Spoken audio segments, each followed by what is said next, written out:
अस्सलाम वालेकुम। अच्छा जी, ऑस्टियोआर्थराइटिस तो हमने पढ़ लिया था, अब हम पढ़ेंगे रूमेटॉइड आर्थराइटिस। और ये हमारे प्रॉफ पॉइंट ऑफ व्यू से बहुत इंपॉर्टेंट क्वेश्चन है। तो ये मोस्ट कॉमन इन्फ्लेमेटरी आर्थराइटिस है। ओवरऑल मोस्ट कॉमन ऑस्टियोआर्थराइटिस थी, लेकिन वो नॉन इन्फ्लेमेटरी थी, ठीक है। और इसकी जो एज होती है ना, जब पेशेंट मतलब सिनेरियो आएगा प्रॉफ में, तो वो मिड एज का आएगा, 20 to 30 के बीच में एज होती है पेशेंट की, ठीक है। इसकी पैथोजेनेसिस क्या है? इसकी पैथोजेनेसिस में जेनेटिक और एनवायरमेंटल दोनों फैक्टर कंट्रीब्यूट करते हैं, क्योंकि ये हमारी जीन जो है ना, उसके HLA-DR4 से एसोसिएटेड होती है। और CD4 T cell important role अदा करते हैं इसकी पैथोजेनेसिस में। क्यों? क्योंकि CD4 टी सेल स्टिमुलेट करते हैं बी सेल्स को। बी सेल्स प्रोड्यूस करते हैं immunoglobulin including RF factor. RF factor एक IgM-R2 एंटीबॉडी है, जिसकी मतलब स्पेसिफिसिटी होती है IgG एंटीबॉडी के FC पोर्शन से, और वो उसके साथ अटैच हो जाता है, ठीक है।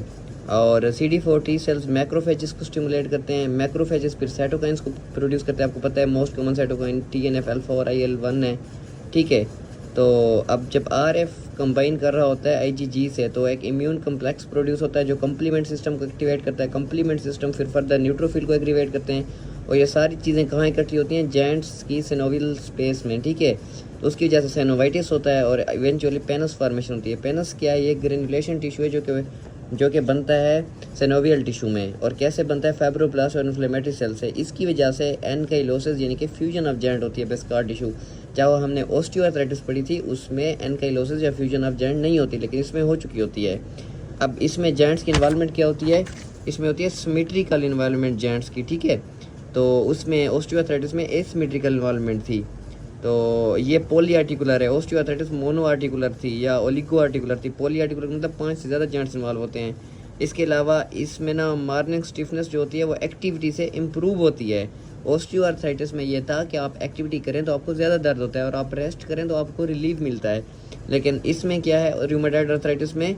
इसमें यह है कि मॉर्निंग स्टिफनेस इंप्रूव कर रही है एक्टिविटी के साथ। इसके अलावा इसमें कॉन्स्टिट्यूशनल सिम्टम्स होते हैं, जैसे कि fever, fatigue, anorexia, weight loss.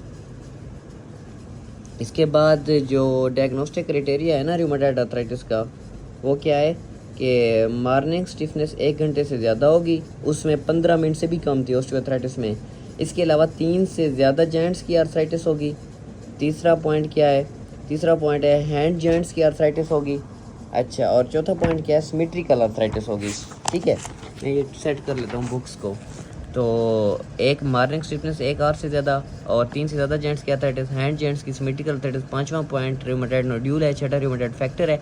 और 7वां है रेडियोलॉजिकल चेंजेस, यानी कि जो इरोजन ऑफ जॉइंट्स है, और ड्यूरेशन 6 से ज़्यादा वीक्स का हो, ठीक है।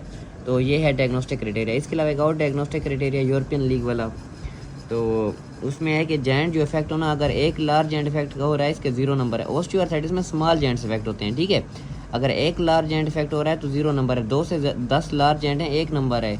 स्मॉल जॉइंट अगर 1 से 3 इफेक्ट हो रहे हैं, 2 नंबर हैं, और 4 से 10 तो 5 नंबर है। मतलब स्मॉल जॉइंट्स के नंबर ज़्यादा हैं।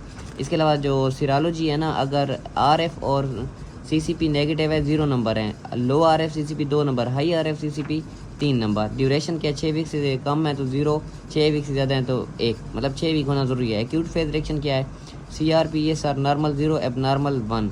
तो जो मतलब 6 से ज़्यादा स्कोर बनेगा ना, किसमें? यूरोपियन लीग और अमेरिकन कॉलेज ऑफ रूमेटोलॉजी, इस क्राइटेरिया में 6 से ज़्यादा नंबर बनेंगे, तो इसका मतलब क्या है? इसका मतलब है कि आपको रूमेटॉइड आर्थराइटिस है। साइंस क्या है? साइन ये है कि रेडियल डेविएशन रिस्ट की मतलब लेटरल डेविएशन हो जाती है, और अल्नर मतलब मीडियल डेविएशन होती है फिंगर्स की। एक सवान नेक डिफॉर्मिटी है, जिसमें प्रॉक्सिमल इंटरफेरियल जॉइंट की हाइपर एक्सटेंशन होती है, और डिस्टल इंटरफेरियल जॉइंट की फ्लेक्शन। और बोटोनियर इसके उलट है, ठीक है। इसमें PIP फ्लेक्शन है, DIP हाइपर एक्सटेंशन है। इसके अलावा सर्वाइकल जॉइंट्स जो है ना, उनकी इन्वॉल्वमेंट क्या होती है? मोस्ट कॉमन C1 और C2 की होती है। इसलिए हम एक पेशेंट को अगर हमने रिससिकेट करने के लिए इंट्यूबेट करना है, तो उससे पहले सर्वाइकल स्पाइन की इमेजिंग करें, नहीं तो सर्वाइकल स्पाइन की डिसलोकेशन हो जाती है, ठीक है। इससे आगे इसकी इन्वेस्टिगेशन और ट्रीटमेंट और फर्दर जो फीचर्स है ना, वो हम लेक्चर नंबर 2 में पढ़ेंगे। Thank you.